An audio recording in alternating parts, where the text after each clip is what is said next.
This PLUSABLE Talks episode is made possible by Cherry Media, Eiffel, Dreamplay Media, Paco Luca, Moda Media.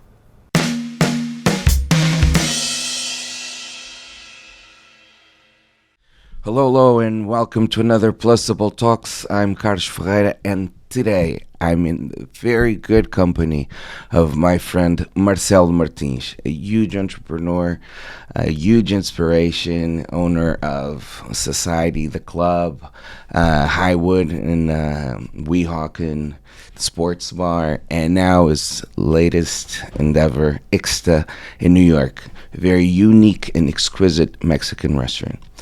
Marcelo Martins, welcome to PLUSABLE Talks. Good morning, how are you?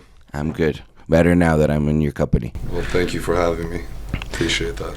So you have quite a unique story because you're originally from Newark, right? Correct, born and raised, yep. Born and raised, but you also ended up living in Algarve. Yeah, so I studied for most of my elementary and middle school in Portugal. In Algarve, yeah. And you think that that Algarve, can you just speak a little closer to the mic? So, do you think that Algarve, in a way, helped you shape your vision of hospitality? I mean, Algarve is a very touristy area with a lot of restaurants and cool restaurants, bars, clubs. Do you think that a lot of it, some of that inspiration comes from Algarve as well? Absolutely. Like you mentioned, Algarve being a big tourist attraction. At a young age, I got an opportunity to see, the hotel business, the restaurants, the bars, a little bit of the nightlife, because you start a little bit younger out there. The restrictions on age are a little bit more lenient. So, we get to experience the hospitality scene at a little bit of a younger age. And that definitely, helped inspire some of the projects that we do today and some of the visions that I have, moving forward that I want to accomplish, definitely. How old were you then when you were in Algarve? So the first time I went to school in Algarve, I was in second grade. So at the time, my uncle was actually the president of the Portuguese Mixology Association. So he would take me on to these events where you had a bunch of bartenders just flaring, throwing up bottles in the air and doing all this exciting stuff and engineering different cocktails. And I think that was probably the first time I was privy to, how intricate the business could be and how talented some of the individuals in the business and the trade were.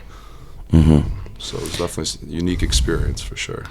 Did you remember thinking, I want to be a bartender one day? That's cool. Definitely, yeah, definitely. I actually, I bartended for many years, but I was definitely privy to that influence when I was in Portugal, first and foremost. Yeah, definitely.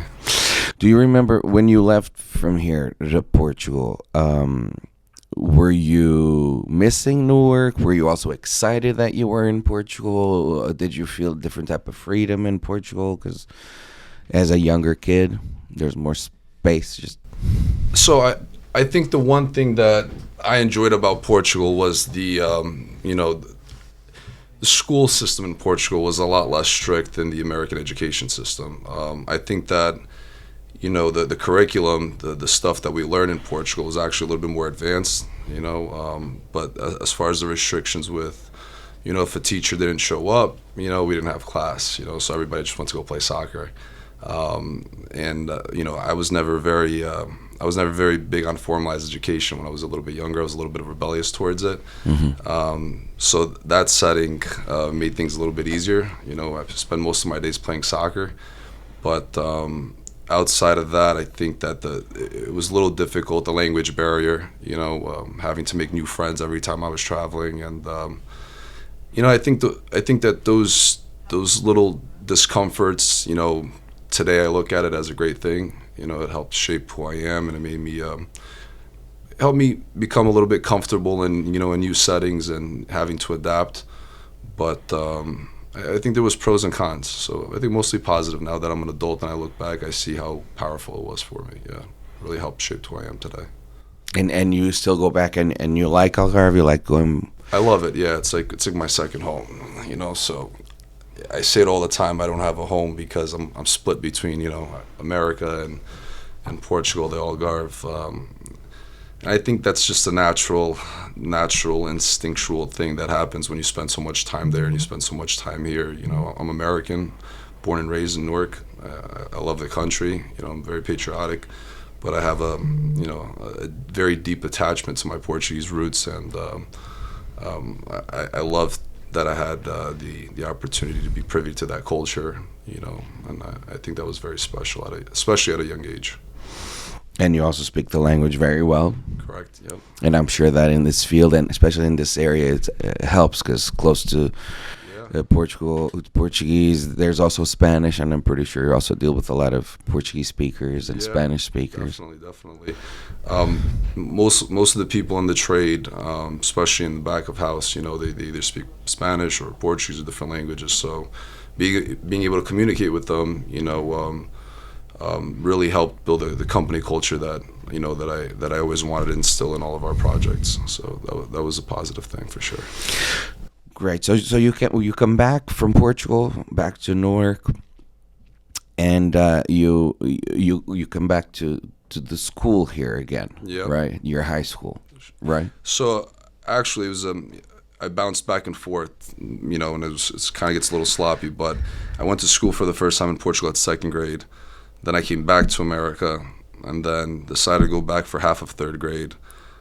Came back to America. I did my fourth grade here. Then I went back to Portugal for my fifth, sixth, and seventh grade. And I finally got back to America during my freshman year in high school. And then I ended up staying in high school, going to high school here in America. Briefly, junior year, I went back to Portugal, and I stayed there for half the semester. And then I ended up coming back and graduating from high school here in America. So just bounced back and forth a lot. And it was then that you were presented with the opportunity of starting your own private parties and teen parties. Tell me a little bit of that, because that ended up laying the foundation. Yes, your uncle planted the seed, but then again, you brought some of those influences. I guess what Newark is missing is these type of parties. Let's do it. I mean, I think that when I was going to Portugal, especially the summers, at 15, 16, I was already going to some of the biggest clubs out there. Which we spoke briefly about, 𝐏𝐻𝐿, which was a big nightclub, and I mean, every major artist, globally in the house music scene or in the EDM scene has played there. So I remember being, 15, 16 years old and seeing David Guetta, 3,000 people in a room, and a combination of tourists, a combination of the Portuguese youth, and so forth, and just the productions that they had there, I think, in my opinion, were so much more advanced of anything that I was seeing here. So, I guess the idea was to recreate that a little bit here. And at the time, I was DJing, mostly just for things in my school. And I was given the opportunity to start DJing at Club Abyss, which was a big venue back in early 2010, 2009, and it was predominantly with a focus on the teen night scene. From there on, I just had the idea to throw my own party, so I rented out a banquet hall, hired a little bit of a production, sound system, lights, furniture, fixtures. We set up bars, and we did our first teen night. We were charging at the door, selling water and Red Bull, and basically just kind of putting these teen night parties together. And that's where I first started making some money. And at that point, you kind of build a little bit of confidence in yourself. You start to see money at a young age, and I realized that there was an opportunity to further my endeavors in this business. And I really started with the teen nights, though, for sure. To put things into perspective, do you remember how much money you made in your first party that you're like, wow? I do. So I remember during my first party, it was on my sophomore year in high school, and it was in December, and there was a big snowstorm. And this was on a Friday night, and now at this point I had already committed to, a rental for the venue space, a rental fee for the venue space, all the, the speakers, the lighting, all the production that I had rented out, a couple guest DJs. So I had committed to these expenses already, and now there's a massive snowstorm outside, and I'm saying to myself, I'm in really bad shape. I don't have the money to back it up. Do you remember how much did you?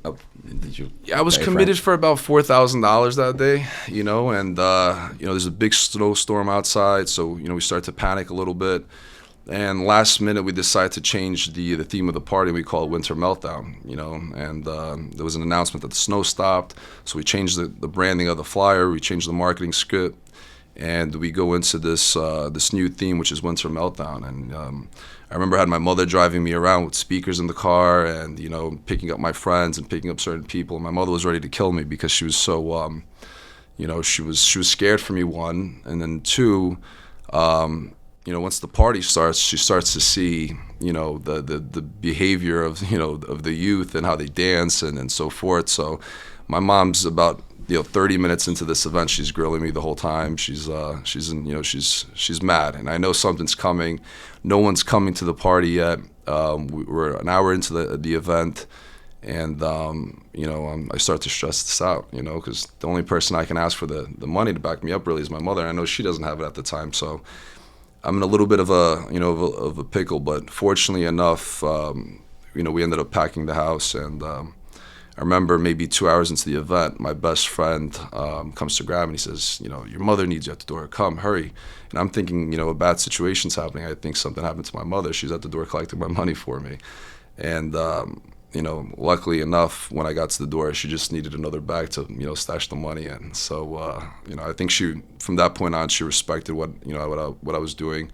She realized that I wasn't in the scene to have a good time, and I never really got too consumed with the nightlife aspect of it, the banter aspect of it. It was never my thing. It was more the business. So I think from that point on, she gained a little bit of respect for me, and that's where I really got, the freedom to continue pursuing, throwing these parties, really.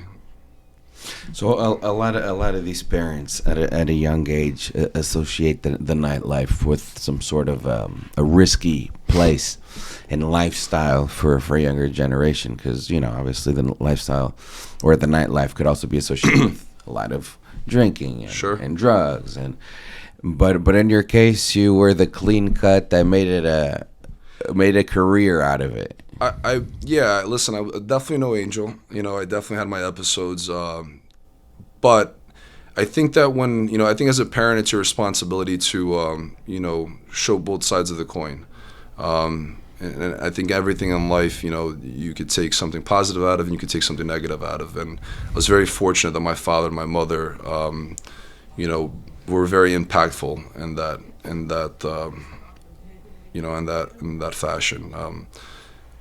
And I quickly realized that you have to be careful. It's a very it's a dangerous place to be in when you have you're 15, 16 and you're vulnerable to all these to these things, whether it's the alcohol, whether it's the entertainment aspect of it, and it's easy to get carried away by what it could be as well. So, I think it was important for me to stay grounded. I definitely, committed some mistakes, and definitely no angel. But as far as the, maintaining a certain level of integrity to who I was, I was pretty sharp on that aspect. Mm-hmm. And it shows. Yeah, I appreciate that. And at the age of 24, you opened your first club. Yeah, first club in Hoboken. And we, that was that was a big project. But we were a venue that featured a lot of big celebrity artists that came in and performed, and we threw some really good events in that space. I think we broke some records in Hoboken that still haven't been broken, so definitely something to be proud about. And it was also a learning opportunity. It was an opportunity to learn, and at the age of 24 to have that commitment and have the opportunity to partner up with some guys that really believed in my vision and backed me up, I think it was something special. I think at that point I realized that if I stayed true to my craft, and if I put my head down and worked hard, there were people that would back me up on a financial level, and I really had the opportunity to build some strong partnerships and alliances, and I think that was really the key to the success in that venue. Mm-hmm. Before that venue, and in between the time that you were producing these parties, and then you opened this club, you also worked in the field, and it was more here in Newark as well, right? Or tell me a little bit of your experience as So during high school, I would help out with certain banquet halls, banquet events here in Newark at the Mediterranean Manor, a lot of the restaurants that were owned by Ceballos at the time. Whether it was just bussing tables, whether it was, being a food runner. Eventually, the natural course is you go up the chain of command, and, I became a server, had the opportunity to bartend, and this all while I'm still in high school.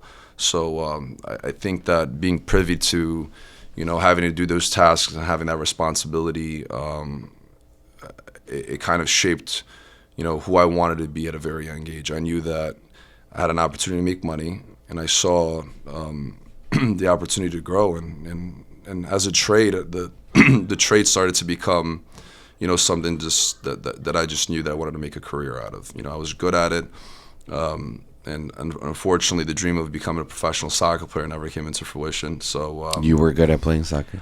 I like to say so. I wasn't very disciplined at the time. I was a little bit rebellious with certain things, but I think that on my best day, I was a good player, but unfortunately, you can't just be a good player on your best day. You need to be a little bit more consistent. I think I lacked that consistency aspect of it for sure. I also had my soccer days. My position was that, at the bench.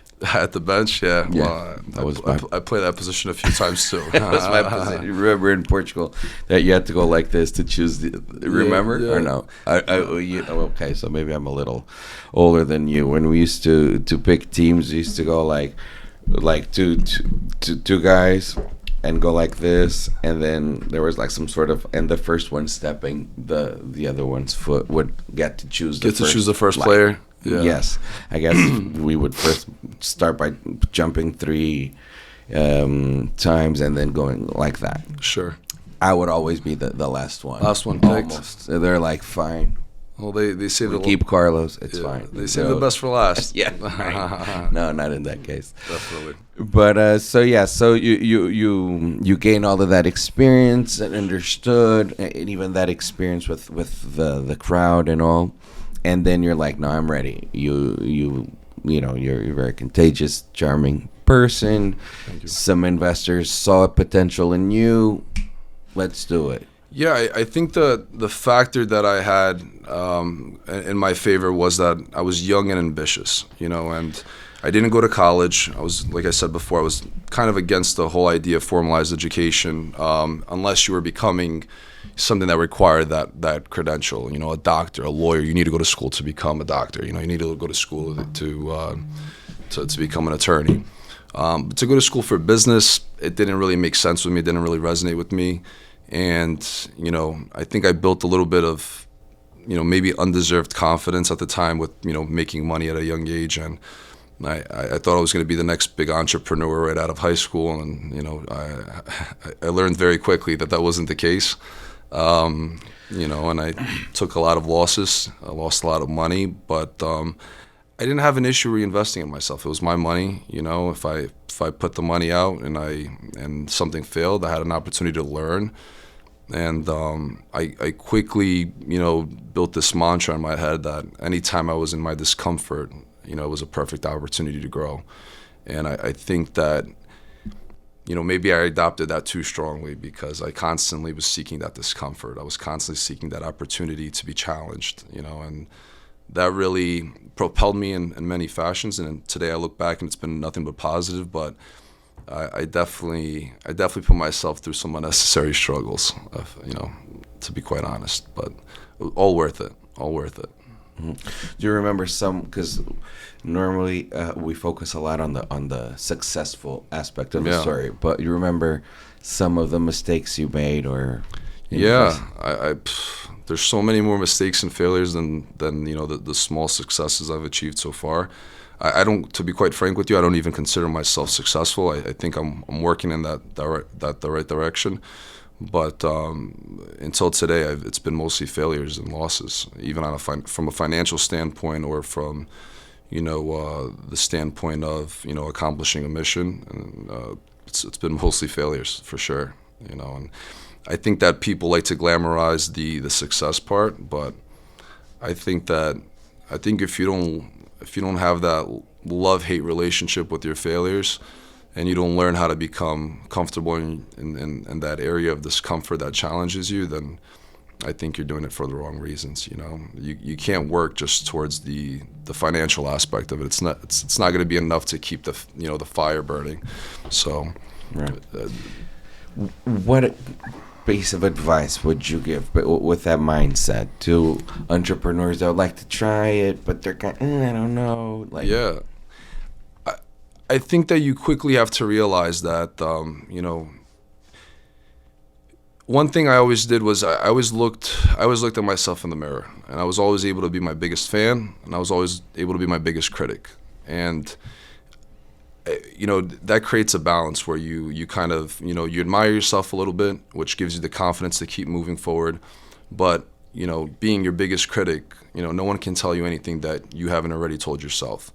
And I think that when you put yourself in that position, you're ready to pivot, and that's something that I always had. I was able to pivot and move forward because I was always conscious that I had to be better. I never had to wait until somebody told me, what, you're not doing the right thing, or you're not in the right direction. Because the times that I started to, get out of the proper trajectory, I quickly put myself back in the right, I guess, mindset. So if there's a piece of advice that I could give to anybody that's seeking to do their own thing or seeking to go in a more unconventional direction with the whole entrepreneurial route, is just put your head down and work. You have to outperform people around you, especially in my business, being in the nightlife business and the hospitality business. It's difficult because you're supposed to go out to the club, you're supposed to go out to the restaurants, you're supposed to go out networking. And so many of our meetings are, it's meeting after meeting at a different restaurant. Then that comes with a glass of wine comes with a cocktail, and so forth. So, create the tunnel vision, understand that that's just part of the, of the process. But the true discipline comes with, being a hard worker, keeping a certain integrity to your values, and understanding that moments of discomfort are really moments, an opportunity to grow. And I think that people are, nowadays people don't like being in the discomfort. We're so trained to seek, this high off of life all the time. And why is life difficult? Why is this hard? And I think the fact that there's that challenge behind everything makes it that much more rewarding. So I think when people change their perspective on that, especially the youth, I think it ties in very well, and at that point you start to beat your alarm clock every morning. And I think that when you get to that point, when you wake up before your alarm clock does, I think that you create a certain callus in your brain that allows you to be stronger than the rest. And I think that's important. I think that's very important to calcify your feelings for some extent. Regardless of how you feel, you got to get up and get done. You got to get what you got to get done every day. So I think that's very important. So feel comfortable in the discomfort. Absolutely. So all of that also has to do with high performance, right? Sure. And a high performance lifestyle. Getting up early, be ready to, no matter what, you still have at least three businesses that are known, that you manage. Tell me a little bit of your lifestyle. Are you into sports? Do you have any? Do you diet? How do you keep this whole thing in balance, in mind and body? So I'm definitely not as consistent as I want to be, but for the most part, I think that if you feel good physically, you need to feel good physically to start your day. I think that you need to be healthy, and I think I think of specifically for men, excuse me, if we wake up and, and we invest in the way we feel physically, it creates that second level of confidence for you to, develop your brain, develop your mind, develop your thoughts. I think ultimately you need to work towards being a better version of yourself every day. And with that being said, you need to create regiments, and those regiments create discipline. I do jiu-jitsu. That's something that's I've been doing for the last 10 years, on and off. More consistently in the last 4 or 5 years, I even competed a little bit. I think that really keeps me grounded. I think the culture behind jiu-jitsu, and my coach is very old school Brazilian. So shout out to Coach Kuruma, by the way. He's been a big influence in my life, a dear friend and a phenomenal coach. But when you create those habits, like perfect example, jiu-jitsu. The last thing I want to do is wake up, go to practice and, get manhandled by a bunch of young bucks, right? But I think that the fact that I wake up and I realize that I have an opportunity to train and learn and be in that discomfort, whether you're getting tapped out or choked or in an arm bar, and you're feeling that discomfort, that pain, and after practice your body aches.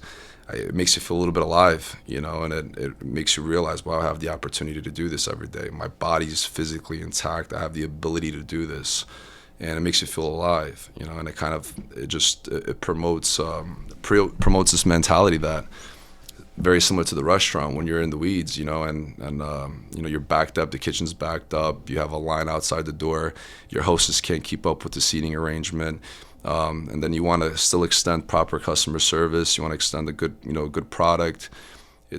When that pressure comes, it kind of makes you feel alive again, and you realize, if I just give it my best, and if I'm, astute throughout the evening or throughout the training session, both equally alike, that something positive is going to come out of it. And I think I've become a little bit obsessed with being in that discomfort zone and being under pressure. I think that's where I perform the best. So definitely the sports, big on the jiu-jitsu, a little bit of Muay Thai, stand-up, boxing. I'm by no means a professional, but it's something I enjoy and something You're that keeps the whole me. MMA. Oh, big MMA fan, yeah. I don't miss any fights, definitely. Yeah. Who's your favorite fighter? That's a good question. Very good question. In the MMA community, there's a couple guys that I'm a big fan of. I think that it's not just about being a great fighter. I think that the platform they have a responsibility to represent martial arts in a respectful fashion. And I think that with today's demand to sell fights and to be controversial and to be just get the likes and the popularity on Instagram. I think a lot of the fighters are stepping out of the boundary where it's more about selling the fight, and I understand that. I understand they need to monetize on the sport, but I really admire and respect the fighters that are a little bit more aloof, that are a little bit more true to the art of the sport, and there's a couple of those guys, but. Nobody on an individual level so much. In the jiu-jitsu community, I'm a big fan of, the Gracie family. Absolutely. So our lineage of my coach is Coach Kuruma, and his master was Manny Mal, who was a student of Carlson Gracie. Mm-hmm. So our jiu-jitsu lineage, the way we look at it is, there's a lineage. It's almost like a family, like your last name. So the Gracies, everyone, you can't talk about jiu-jitsu without, speaking right. about the Gracie family. So a big fan of them, absolutely. More particularly, Rickson Gracie for me is probably the best athlete in combat sports of all time. I mean, that guy came from a generation where there was no weight classes. There was Vale Tudo time. Yeah, absolutely. So that was very... especially his documentary. Real. Yeah, that was real fighting, And that's at that point, I think that's where, guys like that, you look at him until today, they're his impact in the community and his fighters, and you could be worth $1 billion, but when you get inside that dojo and you're on the mats with your coach, he's the sensei, he's the master, and you quickly humble yourself and realize that you know, for lack of a better word, excuse my French, but you're not shit, you know, and that dojo, It humbles you know, it humbles you for sure, you know, and I think that keeps you a little bit grounded, you know. No, of course. So discipline, sports, a little bit of that martial arts, love for hospitality, and now you can proudly say that you have three very successful businesses. You have Society, 𝐏𝐋𝐔𝐒𝐿, we also have Highwood, Sure. Society and Linders, Sure. and now 𝐏𝐋𝐿 in New York. Which one came first? It was Society? So the first project that I was a part of was Society. I had, you know, I was in the process of doing 2 different restaurants on a consultant level, and I had the opportunity to partner up with a gentleman by the name of Anthony and Destiny, and they were opening up this nightclub, and one of my current partners today, you know, brought me over and said, you know, we hired this GM, he's not doing a very great job. Can you give us a hand? Give him a hand, right? So I came on board on a consultant level. I wasn't looking to dive back into, you know, the whole management aspect of nightlife. You know, I wanted to stay more into the restaurant business. But I was given this opportunity to partner up with this group on a minority level, and you know, from Society came the opportunity to do, you know, the project at Highwood. And then I remember this was during the pandemic, and it's a scary time to double down on the hospitality business because, I mean, you know, you have restaurants that are being sold, I mean, or being given for free. Just take over the lease, you know, take over the responsibilities of the lease, personally guarantee the lease, and we'll give you this place for free. So that, you know, when you see that much opportunity on the table, you know that the market's in a funny place, and it's very trivial to, you know, at that point to, you know, make that decision. Do we continue moving forward, you know, or do we take a step back and wait until, you know, things settle down and the pandemic goes away? And I think, you know, with the partners I had, and you know, we looked at each other and we said, well, you know, we either go all in or we take a step back. And I think there was a high level of confidence on everyone's end to move forward. And you know, my partner had the space where the Highwood is currently located. It was a different concept. It wasn't doing too well. He gave me an opportunity to rebrand it. In about 2 weeks, I put renderings together and a concept along you know, some of my other partners, and we proposed it. He loved the idea. We built it out in about a month and a half, and we actually opened it up on the peak of the pandemic, where the governor had just put 25% occupancy restrictions on all food and beverage venues, excuse me. And so it was a scary time to open, but we had a big outdoor seating. You know, we gave it a try. We actually opened up on the day of my birthday, August 20th of 2020, and you know, so far it's been a blessing. You know, it was actually it was probably busier during the pandemic than it is now, but you know, it was definitely a nice decision. It was a good decision to make, and we you know, we're very gracious that we made that decision at the time. It was the right one.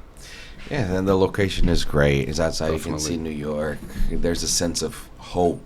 Definitely. During the pandemic, such dark days. And New York's closed, you know, so everybody from New York's coming, you know, and we're right next to the Lincoln Tunnel. So whether you're coming from the Holland Tunnel, Lincoln Tunnel, or the GWB, we're center full of both, or the which ferry, is right which there. is right in front of us, exactly. So, you know, we were very, unfortunately for New York, you know, restaurateurs, they paid a heavy price, and that was very unfortunate. But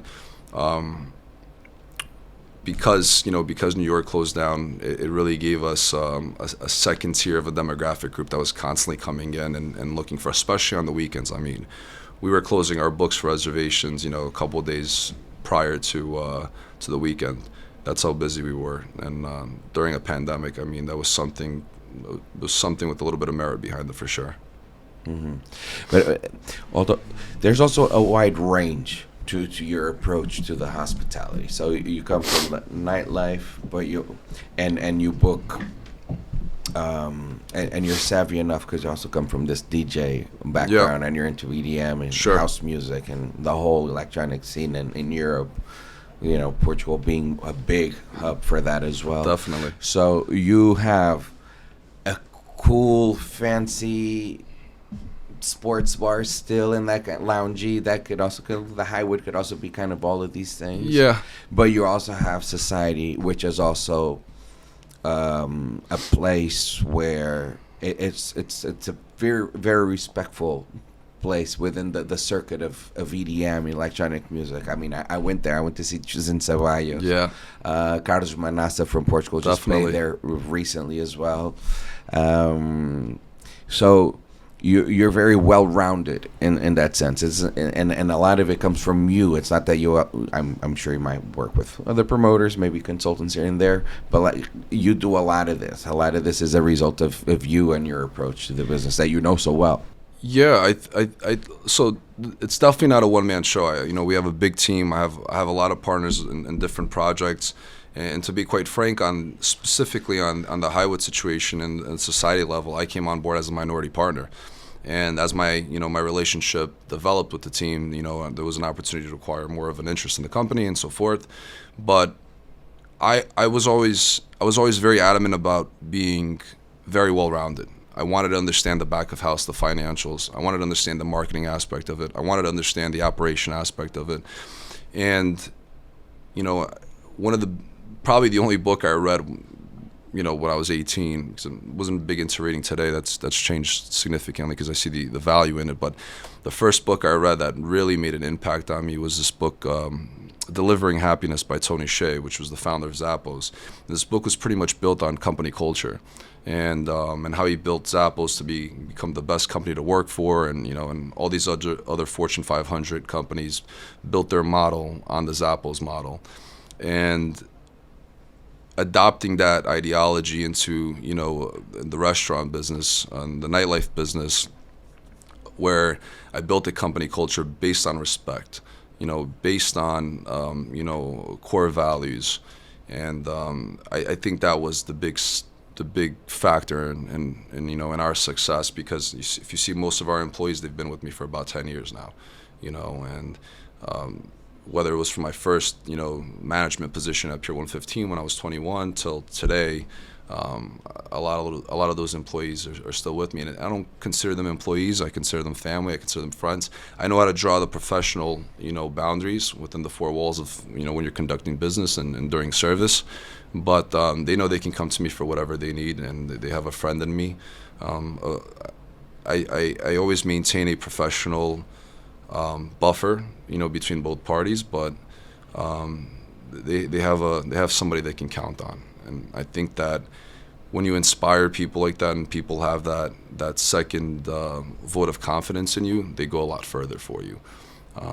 So it's kind of like a barter. We give them a platform to work and make their money, and in turn they represent us well. They represent the brand, whether it's me, my partners, whatever the case may be. And we cross-utilize a lot of our staff amongst, at the time, whether it was projects at the American Dream, where we were putting these big productions together with Tiesto, Steve Aoki, 50 Cent, Rick Ross, and so forth, to our restaurants and nightclubs. So that's been very positive for sure. So before we get to the whole 𝐏𝐋𝐿 situation in your new endeavor, how did this whole involvement, as you were saying, with the American Dream come about? So really, my partner at the time, Anthony, he was opening up one of his brands there, and based on the relationship he had with with 555, which is the group that currently owns the American Dream. We had this opportunity to come up with a little bit of a marketing campaign to get more people inside the mall. The American Dream's actually a little bit, it's built differently than your regular retail setting. Where most malls built their, the space is built based on retail and fashion and so forth. American Dream, most of what they do is built on entertainment. They have the big, the ski snow. Big snow, whatever it's called. Right. Yeah. So for the the snowboarding and the skiing, and then you have Nickelodeon Amusement Park. You have the DreamWorks Water Park, and and we kind of looked at it and said, we have a platform. How can we get creative and use what we do on the hospitality side to bring more people into the mall? And we had an opportunity to do this kind of joint venture with the owners of the mall. And we started producing these events. And, after the first one, it kind of just, we got good feedback. They were successful, and we kind of produced a few more. We did different strategic partnerships, and that's really the origin of those events. But in terms of strategic partners, you're saying other investors or? Sure. Yeah, I mean, it's funny because there's this misconception that, and I'll speak for myself, but there's a lot of individuals like myself that become the face of a venue, right? And to be quite frank, many times we don't even have any interest in the company. Sure, we benefit from a profit sharing or a situation like that, but there's individuals with a lot of money that actually own the asset, that own the business, and we come in, we build it, we design it for them. We engineer the menus, we hire the chef, we hire the staff, we train the staff, we put the standard operating procedures in place. We maintain the books, and we're the face of this business, and everyone coins us with being the owners, but in reality, there's either a group of people or one individual that really is the principal partner in these businesses. And I think that was a big step recently for me in my career, where I wanted to gain more autonomy over my projects. I didn't want to be so susceptible to, having a partner that doesn't know anything about the business, but, he's loaded and has a lot of money, so he's the principal partner and he has the last say. When you don't come from a wealthy family, and when you don't come from, when you don't, I guess, maybe have that educational background, you don't really understand the importance of protecting yourself from a business standpoint, right? Legally, you get enthralled with the opportunity, you get enthralled with the money they throw at you, and you venture off and you do all these special things for other people, and then it becomes, it just becomes something you've built, but someone else benefits from. And I think that most recently,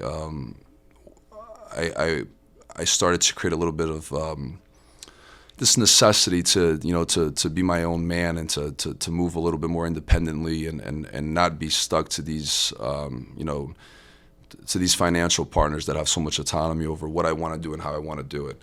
And most recently, I launched my own hospitality group. I have a couple partners in that, but we're equals, and this is where the opportunity over at 𝐏𝐋𝐿 came about, to open up our first project in New York. So it's the scene isn't what everyone thinks it is. There's a lot of it's almost like when you own a company and you're the face of the company, but meanwhile you have you're over leveraged. You've auctioned off your equity and to gain some capital, to raise some funds, and before you know it, you don't really own that company. Someone else does. And even though you built it, even though you're the face of it, even though you're responsible for it, it's not really yours. And those are some hard lessons I learned in the last few years, and it's something that I'm dealing with today, whether it's on a legal level, litigation and so forth, and just on an individual level. It was an opportunity to learn. I think I couldn't get to this new level without having gone through those experiences. People see the glamour. Oh, you own a restaurant, you own this, but it's not like that. It's like when you buy a home, you put the down deposit in, you pay that mortgage every month, but the bank owns the home, and you just have a note on the business. So I'm at that place now, thankfully, where I'm transitioning to be more strategic on how I do my deals, and having more autonomy over my own deals, if that makes any sense. Mm-hmm. And 𝐏𝐋𝐿 is your first. 𝐏𝐋𝐿 is the first one. I have a great partner there, Mike Hamani, who's a big, who's a dear friend and who's been phenomenal. And he gave us an opportunity to take over a major position in the company. We built it, we conceptualized it together. We had the opportunity to be involved from the commencement phase, and in our group, I think so far has delivered on a pretty exciting project. Every weekend, Fridays and Saturdays we're overbooked. We close our books as well a couple of days before. Holiday season now, so it's been a good season, good time to open as well. And it's a Mexican. Where did you find the concept, and why a Mexican place and Mexican? But was it fusion? It looks very modern, very. Yeah. So the concept actually came. My partner Mike Hamani actually had this concept back in 2005 and 2007, And him and I had been in talks of doing something for the last 4 or 5 years. I think that, you know, I've been in this space for the last 5 years where, you know, I built an extensive network, and I always had people poaching me to, you know, to open up a project with them or do something with them. And I was always I became that, you know, I became the person that, you know, people entrusted in my ability to deliver. But I was young enough where people wanted to take the risk, wanted to take the, you know, the make that investment. But it created this dependency on my level to, like I was saying before, to investors and to people that had money, you know. And I kind of, my current partner now, I didn't really give him a shot. You know, we were in talks for 4 or 5 years. I was like, this is just another guy that, you know, wants to promise me the world. And I kind of left him on the, you know, on the back, on the burner for a little bit. And you know, during this transition, during this, you know, coming of age as well, you know, I just turned 30. Wow. So still a baby. Yeah, still a baby. But, you know, being in this business for a long time, I felt like this was the time in my life. Now you know, there's nothing exciting about a 30-year-old, you know, restaurateur. There was something exciting, and there was a novelty about being 21 and being a GM, or being 22 and, you know, or 24 and being a partner in a nightclub. And there's a certain novelty that comes with that. You know, it tells a nice story. But at 30 years old, you're just another restaurateur, you know. So it changed my mindset a lot. And, you know, back and forth with Mike, my current partner, I had the opportunity to, you know, really use my leverage now to gain the things that I wanted in life. And I think he saw an opportunity. I saw an opportunity, and it was a great, you know, it was a chance to just work together. And we decided to resurrect a brand that he had opened back in 2005. And the reason he closed the brand at the time was, you know, the landlord sold the property. They had an offer they couldn't refuse, so they ended up selling after 1 year of being in business, and they never reopened it. But it was always a dream of his to do it. It was always a dream of mine. I have a Mexican restaurant. I'm a big fan, and I wanted to be in a new market. You know, I think New Jersey is great. I'll always have a footprint in New Jersey. I have some new projects coming up in New Jersey that are very exciting, but I was also conscious that, you know, if I wanted to be the best in my business, I needed to be in the biggest market in the world. And, you know, here in America, you have New York City, you have Miami, you have LA. And I still think New York City triumphs LA and Miami. So, you know, it was just an opportunity to go into that space and prosper in a new market. And I had tons of relationships in New York City already. So, you know, some people like the idea of me going into the city. Others viewed me as competition. I welcome both thoughts, so they're all positive in the end of the day. That's how 𝐏𝐋𝐿 came about. Great. Yeah.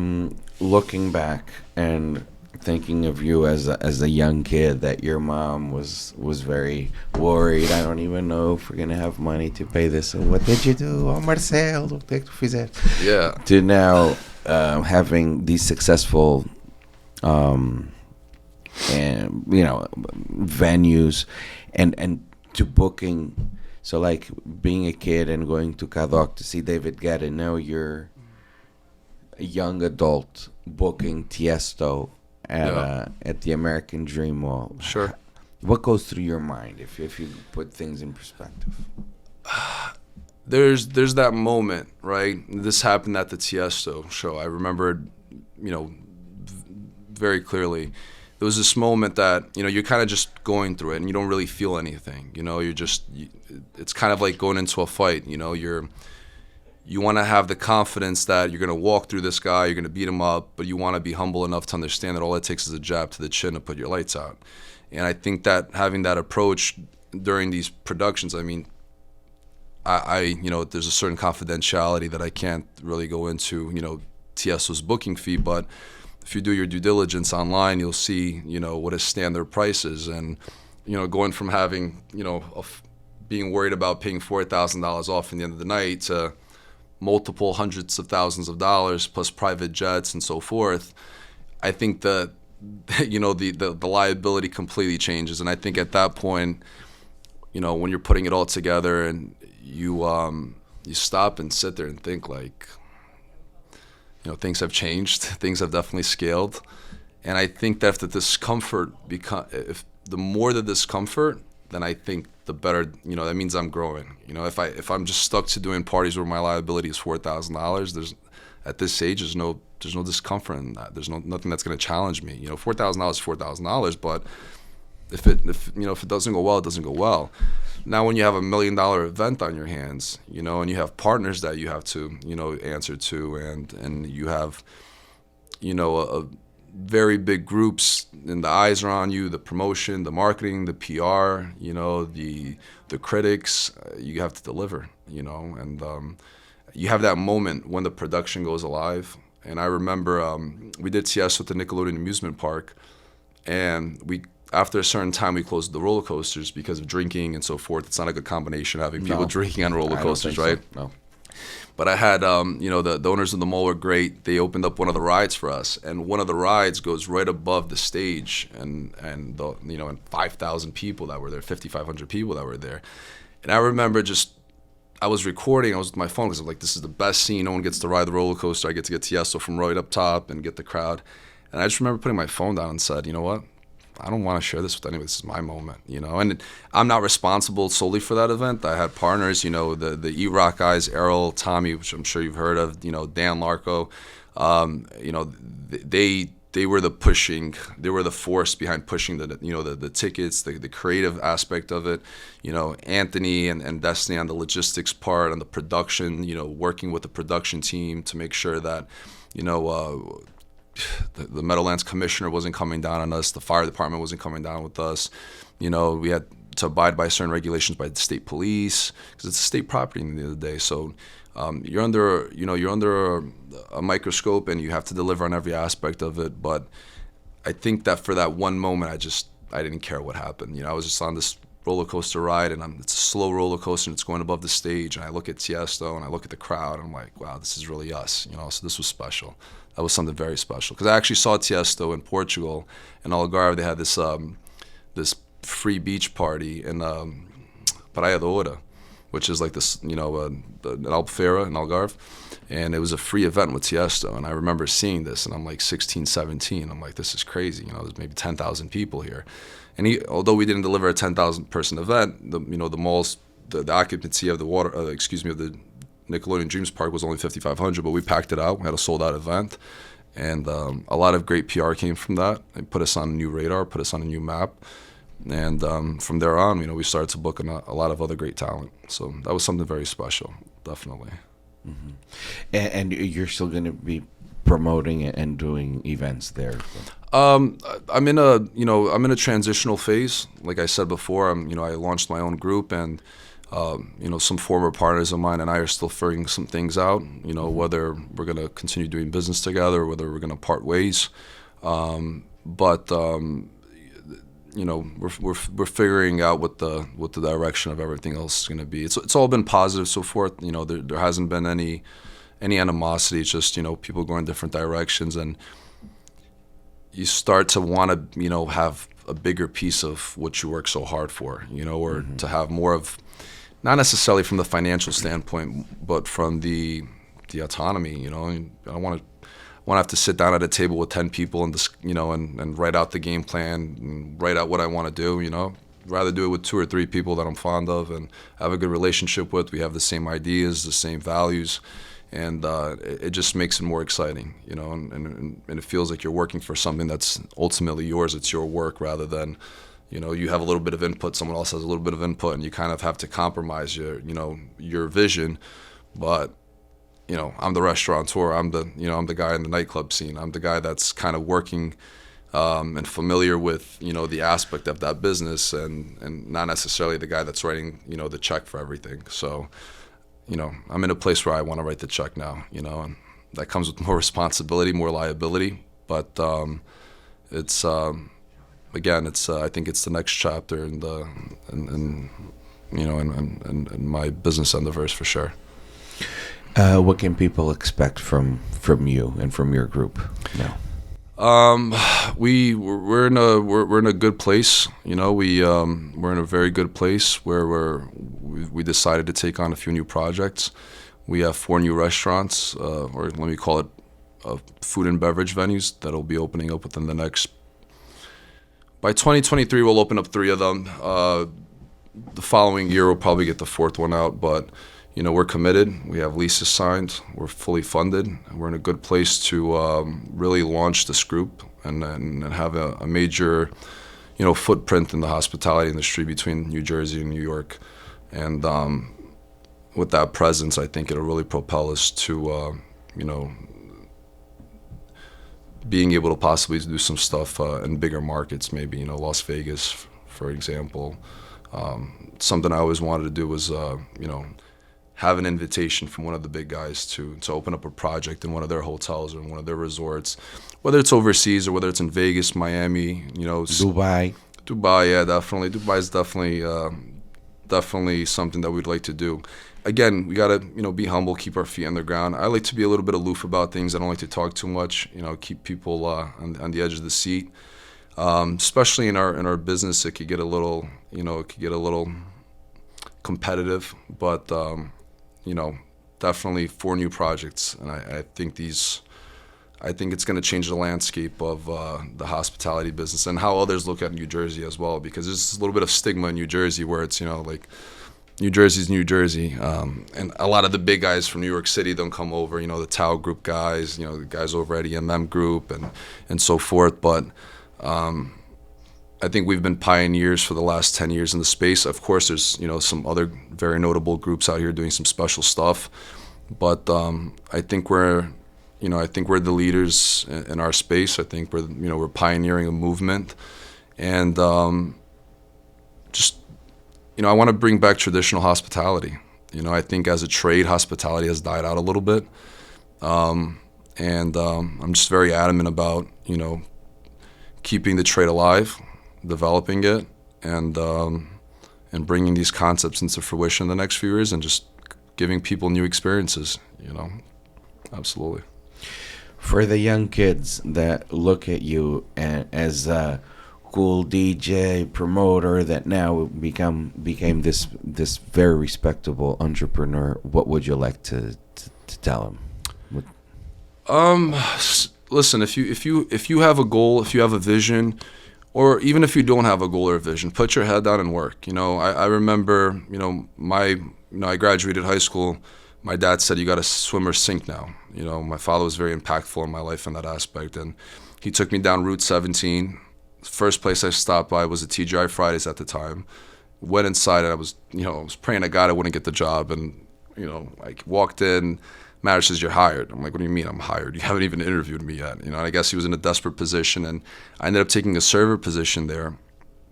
And naturally, from the tea nights to serving to bartending to managing, I found my niche. I found what worked for me, and I wasn't great at it at all times, and I was a lot of times that I dropped the ball. I didn't do well. But again, not to reference the discomfort, but all that discomfort that came with it really made me realize that if you put your head down and you work towards something, the answer's going to come. You really, you reap what you plant, and fortunately for me,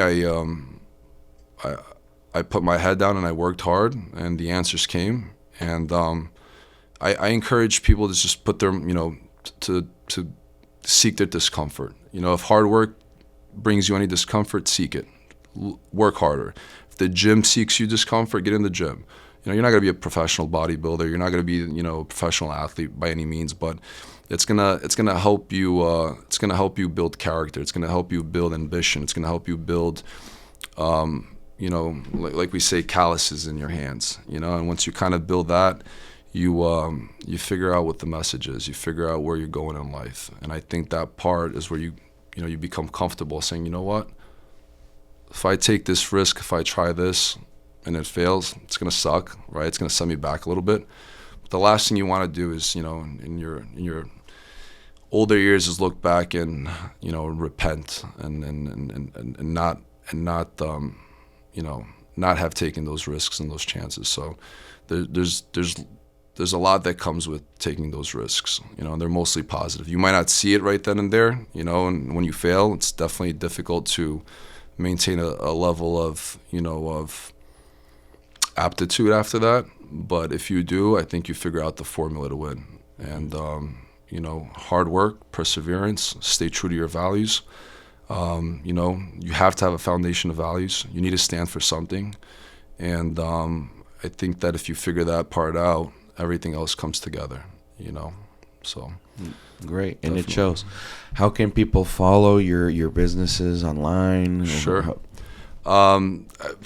To be quite honest with you, I hate social media. You know, I hate media, PR. I hate all that stuff. You know, my partners, Errol, Tommy, Dan, they do very well with that. So that, you know, they kind of manage our social media platforms. And you could find us on Instagram, Facebook. You know, there's some stuff on YouTube. We recently were featured in a few more articles, but, you know, we've done a lot of publications with some big media outlets. You know, 𝐓𝐄𝐋𝐿, New York Post, New York Times. So if you look our group up, you know, you'll see some stuff on us. And if anyone ever wants to reach out and just pick my brain as well, that's something that I welcome as well. You know, I think that we have a responsibility to the community to inspire and to motivate. And I think that's so much more meaningful than the money aspect of it, because if you go into this business for the money, you're in the wrong space. You know, it's very volatile. Some days you make great money, other days you lose a lot. But if you have a passion for it and you're committed to it, you know, and you have this sense of responsibility to do well by your team and by your, you know, by the community, I think it all makes sense. You know, sense of meaning comes in, and that's special. And the group is 𝐏𝐻𝐿 Hospitality Group. Yep. So now I know if you would like some advice from Marcelo. Thank you so much. Thank you. It was great. Great Pleasure was all conversation. This was a great conversation with Marcelo Martins. What a living legend. What an inspiration. This is all. You could always follow us at +able_PR. And stay tuned, because we'll be here sharing great stories like Marcelo's with all of you. Thank you.